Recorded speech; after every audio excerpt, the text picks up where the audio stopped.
Gary? Let me punch that little button. Howdy, folks. It's good to be with you. Thank you, David. Let's see. I am an alcoholic. My name is Gary Kincaid. And I am really, really, really grateful for a sobriety date and for a new life. Mine started July 25th of 1994. Started out in a place that Chris knows well, Odessa, Texas, way out in West Texas. And today I live in a little town about 90 miles due east of Dallas, Sulphur Springs, Texas. I could make a 3-hour talk on that. All I'll say is I live in Sulphur Springs due to the grace of God through the 12-step program of Alcoholics Anonymous. The 2 children that I abandoned in my alcoholism live here. And long ago, because of the grace and the actions of this program, they insisted that I live here. So I get to be with the children and the granddaughter and have a life that I never dreamed that I could have. Now, I don't know how many new folks we have here. If you are new, there's a couple of things I want to try to get clear early. Number one, if you get a chance to tell your story, tell your story. I love to tell my story, not because I like to hear myself talk, which I probably do, but because I love to hear again and again and again and again what's happened to me and to my life. And I am more amazed by it today than I've ever been. And I've been amazed for a long, long time. The other thing that I want to share with new people, I hope you were just like I when you got here. I was so goofy I could have got hired by the circus. My life had been totally burned down. I tell new people today, I sure hope that line and there is a solution that you've come to believe in.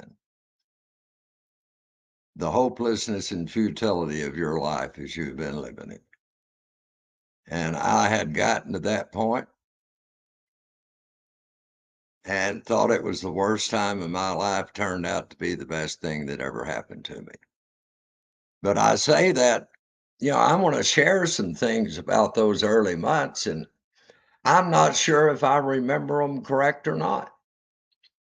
There were days I'm not sure, I could start reading the big book and I could start a paragraph, and time I got to the last sentence, I couldn't tell you what was in the first sentence. But I've had help of still being in contact and doing this walk with some people that were there when I got there. I had some great help having a sponsor after 1 year that I had for almost 29 years. And he did not mind reminding me of things. So I want to share some things with you, and there are things that happened to me, but I don't want it to come across like I got it immediately.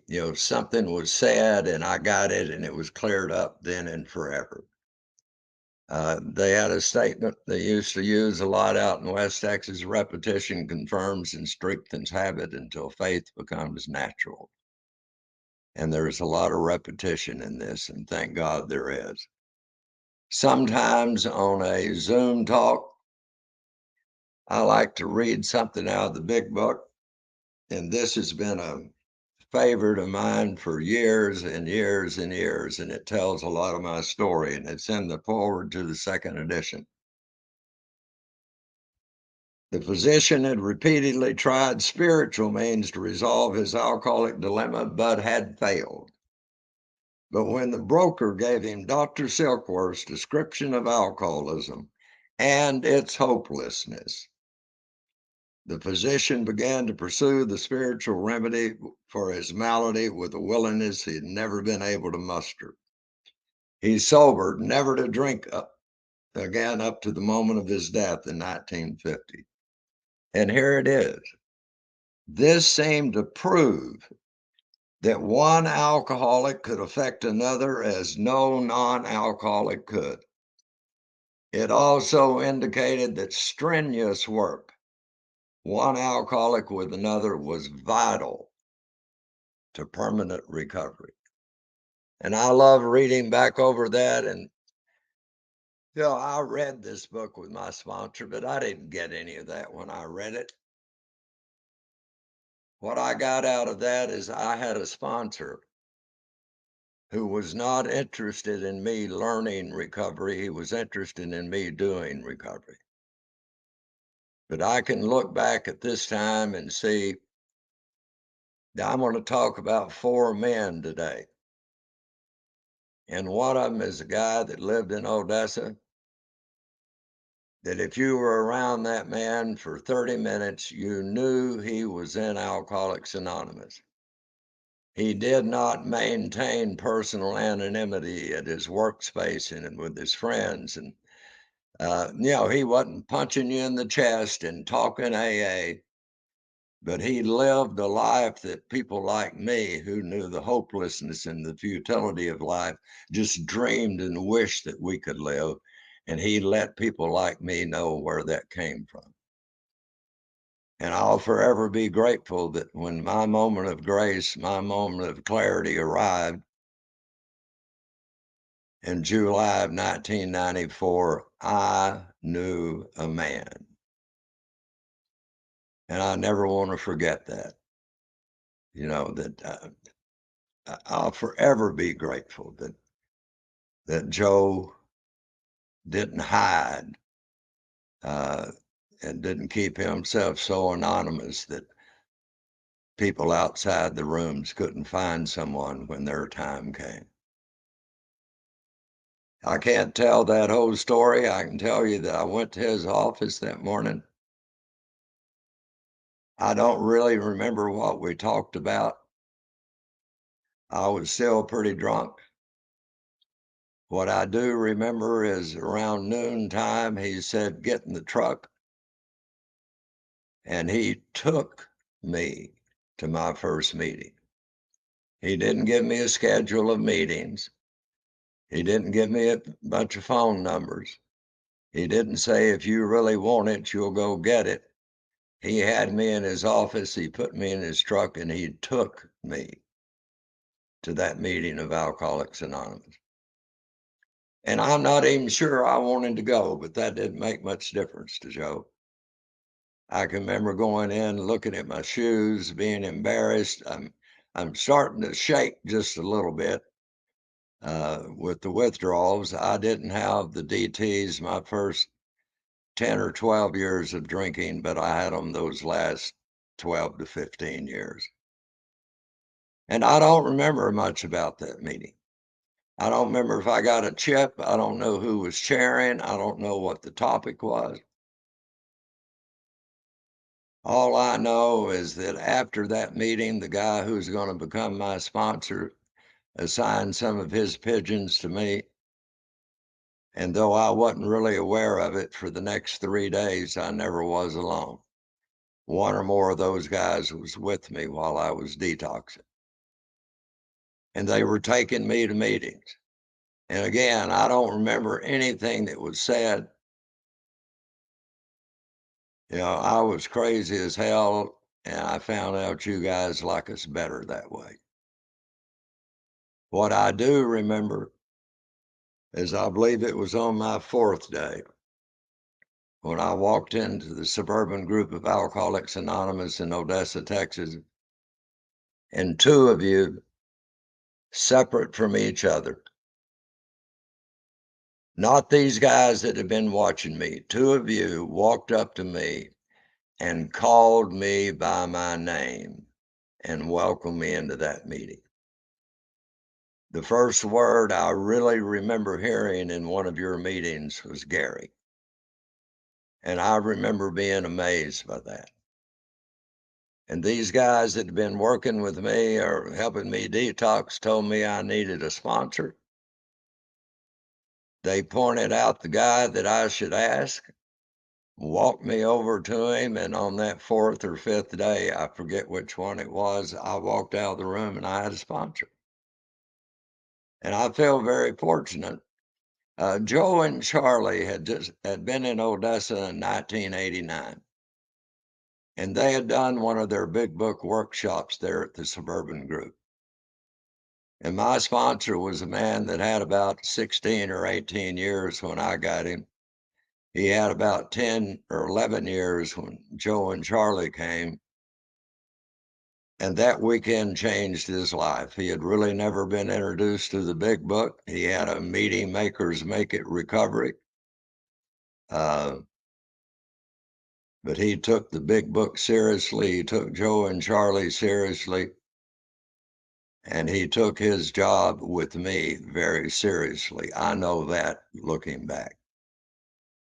If you're new here, a couple of things that happened in the first two meetings with him.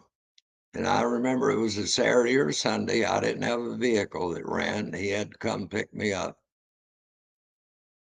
I like to tell people both of those days, I think he bought me a hamburger. And we talked for about 2 hours solid both those days.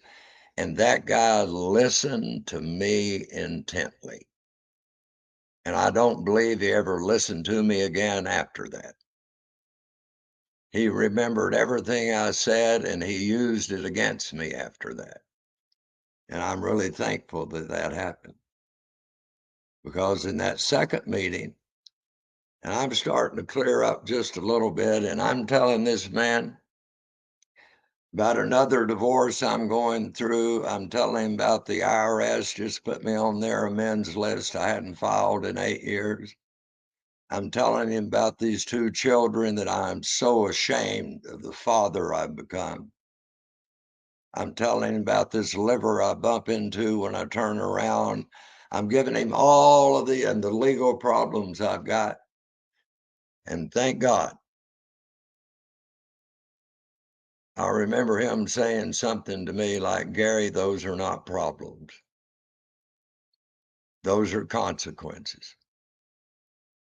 And we're not here to fix your consequences. What we have here is a way of living that if you'll do what we did, it's going to be like a rock thrown in the pond and the ripples are going to go out and they're going to touch every one of those consequences. And the day will come, and it won't be by next Thursday,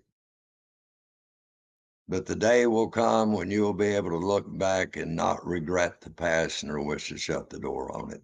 And I didn't have a clue about anything of the promises at that time, but I can tell new people that time has come in my life a long time ago. But what he told me is, you need to find out what's wrong with you. And what he introduced me to was exactly what Bill did with Bob in that reading there. Bill sat down with Bob and told Bob about the description of alcoholism as Bill had lived it. And that's what Jerry did with me. And I found it later there on, we know, is page 44 of our book. If when you honestly want to, you find you can't quit drinking entirely. And that point of honestly wanting to had not occurred in my life until I was about 44 years old. And I'd spent about 3 years of not wanting to drink and drinking anyway. I'd spent about 3 years where the promises were no longer to children or to family or to an employer. The promises were to me. I'm not going to do it anymore. And I did it. And what I found out that day is what I've got to experience hundreds of times since then. If I sit down with another person and I tell them about my life and tell them about the times that I honestly wanted to stop drinking and found I couldn't stay stopped, if they're an alcoholic, they get it that quick, just like I got it that quick. And then he took me to that second part of the description. If when drinking you have little control over the amount you drink. And he didn't talk to me about the allergy of the body or the craving or any of that. He's just asking that question. And he's getting me to look at my own experience with drinking and to look at those two questions. And in that moment, I knew for myself what Bill writes in the big book following that. If this be the case, you're probably an alcoholic. And I'll forever be grateful that Jerry started me there, and he didn't want to talk about the divorce, and he didn't want to talk about the IRS, and he didn't want to talk about the kids. He didn't want to talk about any of the consequences because he knew what I was to find out later. My whole life, I've been having consequences, and I've been always fixing the consequence and never knowing the problem that was spewing them out. And Jerry went on to explain to me out of both his and my own life experience that this is not the illness of alcohol. It's the illness of alcoholism. And one thing he said to me very early, he said, Gary, we're going to surround you. You're going to need rides. You're going to have people picking you up and taking you home. And we're going to take you to the cafe and we're going to put you in the car and we're going to be around you. And if you try real hard, you might make it 45 or 50 days being able to just not drink. But if you're an alcoholic of the big book variety, if you're an alcoholic like I am, after that 45 or 50 days, you won't be able to stand yourself sober and you'll have to drink again. So we're going to get busy on the solution to your problem. And that's the 12-step program out of this book. And we got started on it quickly. You know, a lot of you folks have been around for a long time. The world has changed a lot from the time this book was written. Heck, the world's changed a lot since the day I got sober. But I've been noticing ever since I've been here that two things have not changed and will not change. The illness of alcoholism is exactly the same today as it was the day that Bill had that visit with Bob. The alcoholic is both bodily and mentally different from his fellows. I don't know if this comes across as an editorial. I don't know if I can. I guess I can give an opinion or two. And if y'all knew me, it wouldn't be an opinion. If it's mine, it's a fact. But I've gone to so many meetings over the years where the new person never gets to find out what's wrong with them. You know, the group will be about some kind of topic that day, or people will start telling a drunk log about DWIs and going to prison and all of this stuff. And none of that makes me or you an alcoholic. And it just gives new people an avenue to say, well, that never happened to me. I must not be one of them. And I hope to God that every person that walks into one of our rooms walks into the rooms like I did in Odessa at that time, because we heard about the illness of alcoholism. And we heard about, but even greater than that, I got to see the solution to that illness in the lives of these people. You know, that reading that I did, and, you know, we don't have a lot of time here, but all of us have, I believe, a tremendous responsibility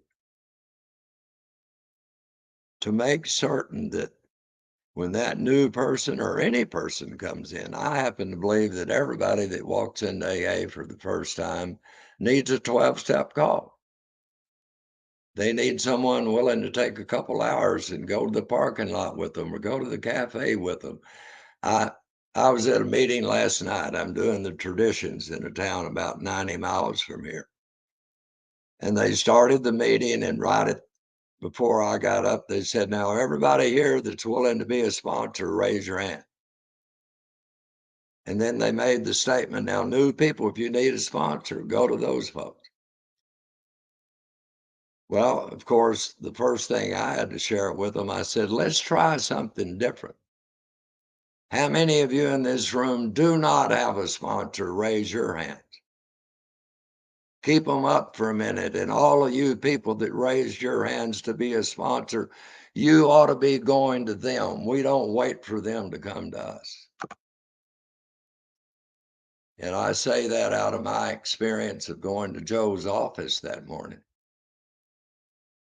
I mean, I don't know if I've ever been more broke than I was that day, both spiritually and physically. But I do remember stopping at a convenience store on the way to his office, getting a cup of coffee and a $1 scratch off ticket. And I'll believe to my dying day, as hopeless, as afraid as I felt that morning, if I'd have got a $10 or $20 winner on that scratch off ticket, I never would have made it to Joe's office. And for me, that's an illustration of how really fragile this slender reed that we hang by when we walk into these rooms is. And it doesn't matter if it's down and out or if it's up and out. It doesn't matter if they're walking in, riding a bicycle, or driving a Mercedes. The reed is very slender. And how they're greeted, how they're touched, and what they hear may be the difference between life and death for a suffering alcoholic. And things like remembering names and greeting people. I tell my folks, you don't have to sponsor everybody that walks in the room, but by golly, you need to meet them. You need to meet them, and you need to get their phone numbers, and you need to call them regularly. Just, how are you doing? Do you need a ride to the meeting? It was good to meet you. Just to give a little bit of encouragement, let that little thread that they're hanging by not be so fragile, and do the best you can to remember a few names because that's important. Well, my case is Jerry had me doing an inventory on, I believe, my third Saturday there. I didn't know what I was doing, but he did. And I couldn't even finish it. But when he came in, he sat down at the table with me and he helped me finish that fourth step. And I didn't realize I've already told him 90% of it in those first two meetings we were together in. And then he did that magic thing of asking me about the two or three things that I was never going to tell anybody. He told me one of his, and I came out with both of mine. He sent me home to do 6 and 7 out of the book. I didn't know what I was doing, but I did it. We met the next Tuesday, and he told me to bring my 8-step list, and he had one more complete than I bought. New people, if you got a good sponsor, they're listening when you do that inventory, because he had me an 8-step list. And I'm not here to tell people how to do it, but I'm going to tell you that I'm glad how he did it with me.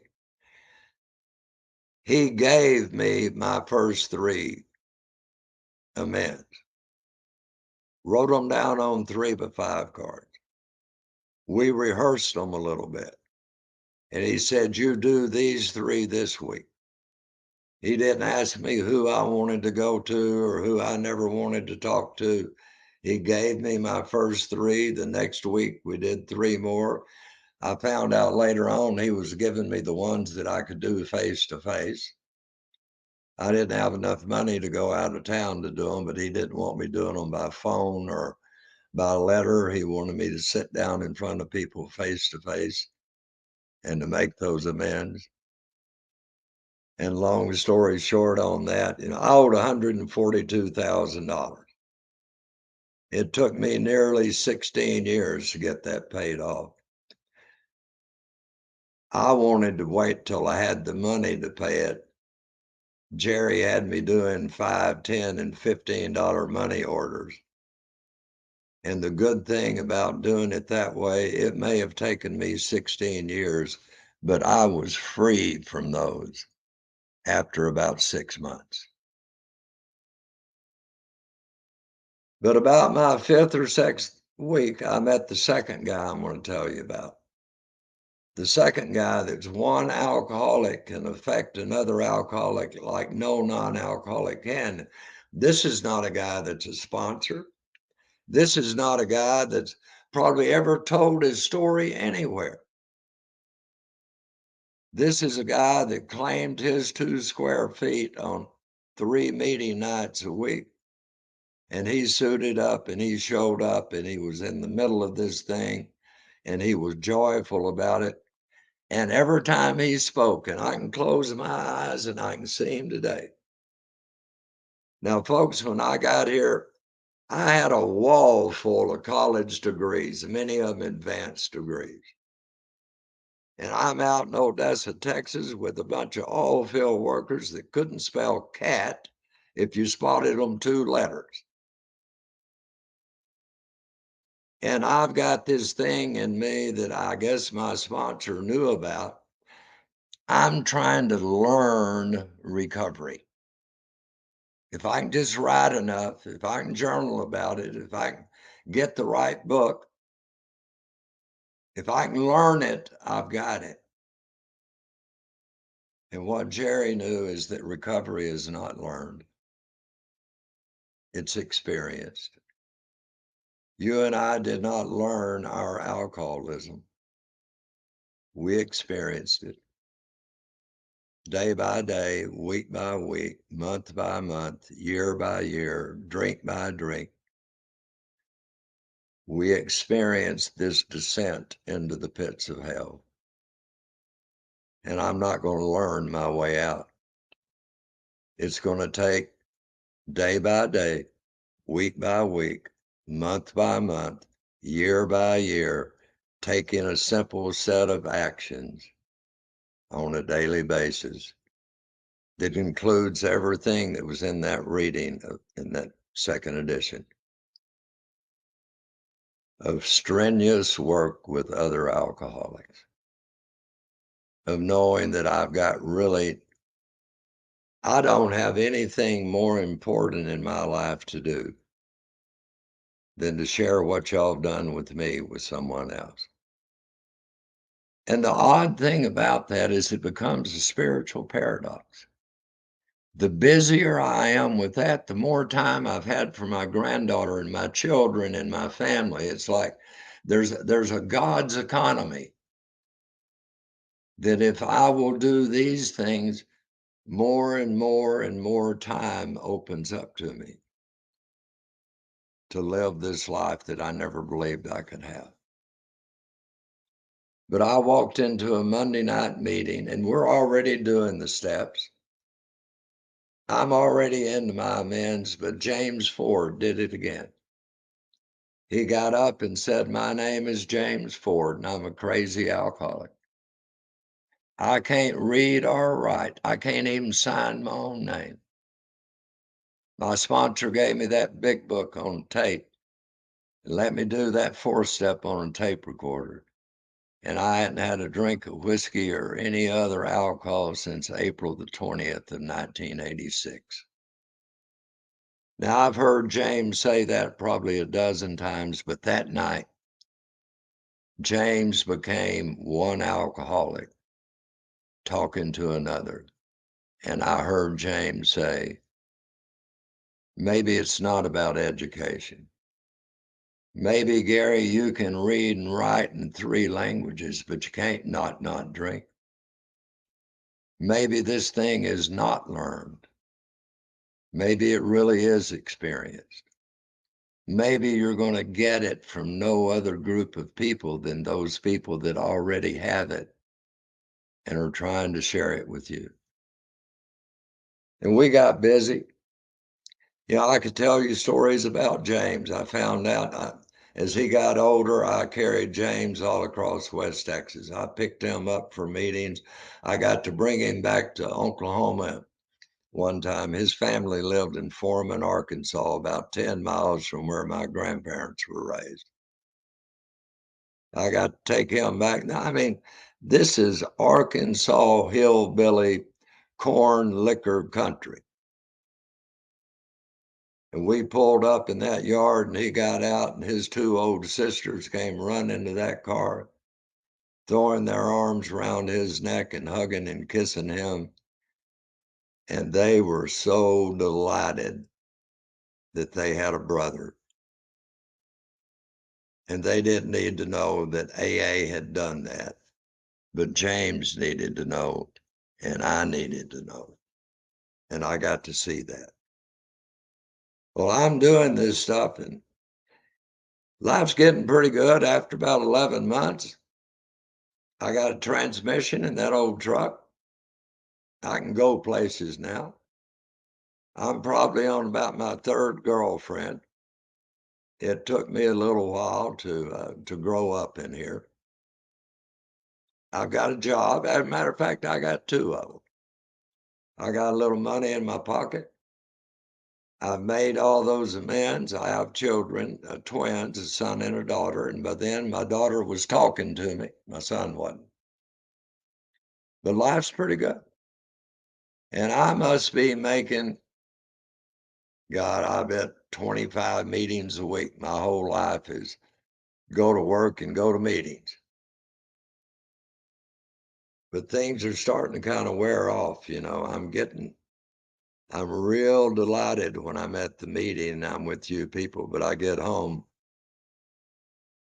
and the wheels are starting to churn a little bit.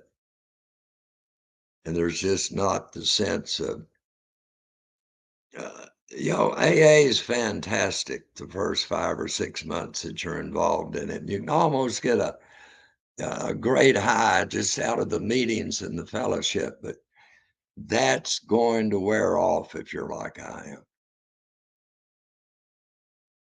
And Jerry had been telling me, you need to do a little more for others. They're setting a program for you. We don't do recovery for ourselves, we do it for other people. But I'm not getting a hold of all of that. And then a wonderful thing happened. A man asked me to be his sponsor. This guy was about 75 years old, had moved to Odessa in the early 50s to chase the oil field, was living with a daughter that didn't want him there and he didn't want to be there. But he had got another DWI and he had lost his car and his driving privileges. And there he was. And he was coming to these classes. And I guess I met him, and I don't even remember doing that. But I had sponsors said, "You meet everybody you don't know." And I went up and said hello to him again. He asked me to be a sponsor. I started picking him up and taking him to meetings. I'd go over to his daughter's house. We sat down. I got all that information I could get about him. I asked him those two descriptions there on page 44. He had both of them. I started sharing about this stuff and we got into the big book. And I remember it like it was yesterday. We're on page 68 in the inventory, the fear inventory. And while I'm sitting there with him, it came to me suddenly. Remember, I'm highly intelligent. It takes about 6 weeks for things to be sudden with me. Good God Almighty, Gary, you're sitting across the kitchen table from your daddy. There was not a dime's worth of difference between this man's life and my father's life. And I'm wanting this guy to get it so bad I can't hardly stand it. Now, I made my amends to my dad. But you know, sometimes out on the front porch, Daddy's still that SOB. I made my amends to him, but I'll still talk about it. There's no difference between this man and my dad, and I'm wanting him to get it, but I'm still denigrating and looking down on my dad. And if you go read that page 68, there's a line in that fear inventory that says we're here to play the role as he assigns it. Now, this guy didn't get it, folks, but I did. I didn't get it when Jerry took me through the steps. I got it when I began to try to share my experience in this book with another man. And it's been that way ever since then. I knew in that moment that that was no longer my dad, I was his son. You know, out on the porch, I made amends to the children's mother, but sometimes she's still that bitch. I love my children. I don't want them to have a bitch for a mother. I want them to have a mother. I'm here to play the role as God assigns it. Same roles after recovery as before: dad, dad, son, son, brother, brother, friend, friend. Only now as He assigns it. Those grandparents weren't the ex-in-laws. They're my children's grandparents. That's their aunts and uncles. I knew in that moment I had to start taking some action to be changed. And that's where I discovered that words are actions. What I call people is what they're going to become. And I had to start taking daily action to rename the people in my life. And that bitch had to be the children's mother. And that was the children's grandparent. And that was my dad, not a sorry SOB. And I'd like to tell you that the birds sang and the violins played and it was an immediate change. And it wasn't. But little by little and day by day, and then taking a sponsor's suggestion to go to that nursing home where my dad was, to shave him, to do his toenails, to put lotion on it. I didn't want to do any of that stuff. It wasn't my idea. But my sponsor kept reminding me of lines. You know, I used to think he was a brilliant, and I found out everything he was telling me is in the big book. As ex-problem drinkers, our thoughts got to be constantly of others. My thoughts were constantly of me. He said, you go have some thoughts of your dad and take actions to help him. And almost had to fight him at first to shave him. After about 3 times I'd walk in, he'd lay that head back and I'd put that hot towel on him. He loved that lather. He loved that shaving. And why was I not doing that?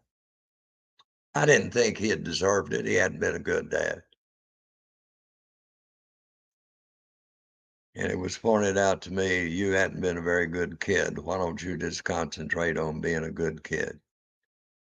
Be the best dad you can be. Be the best brother you can be. Be the best son you can be. And whatever the children or the parents, whatever they do is none of your business. You just do the role that God has assigned for you.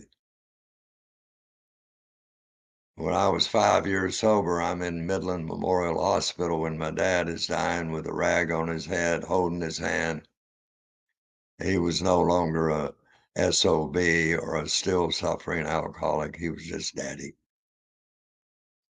And I lost a man that day that I loved, who had never changed.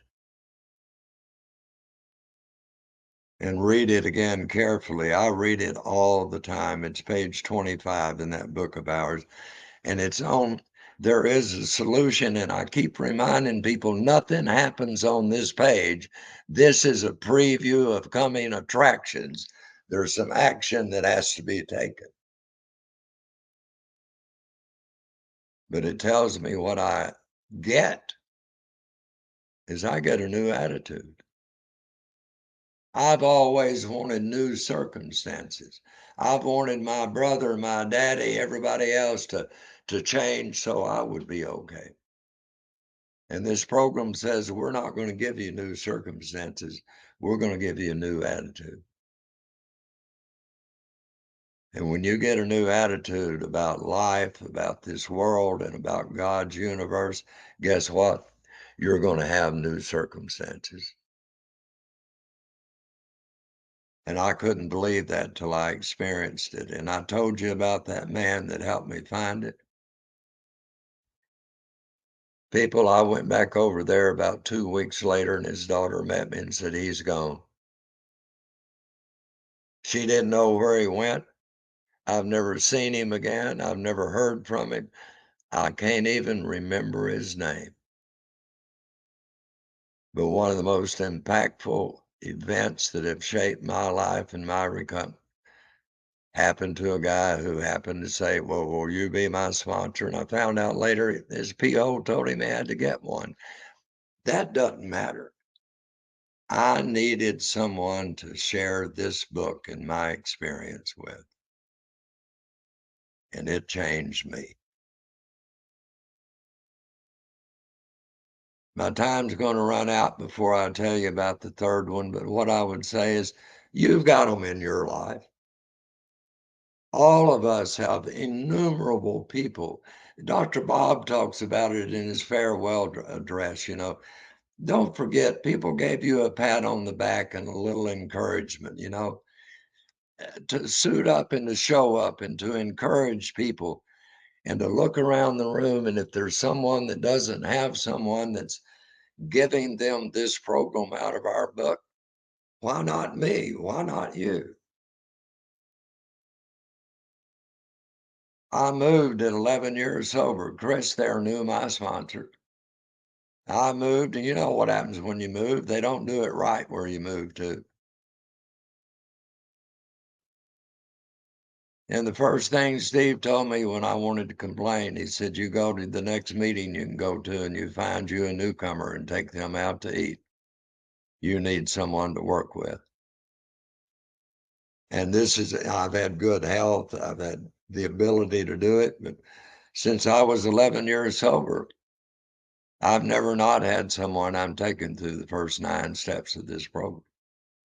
Not because I'm a good guy, but because they're there and because I need them to remember what's happened to me. Now, I've been telling a little story here, and I got to end up with this, and I just love telling it. One of the things I used to be, I was a pastor for 14 years. They kicked me out of that for a little bit of light drinking and chasing women.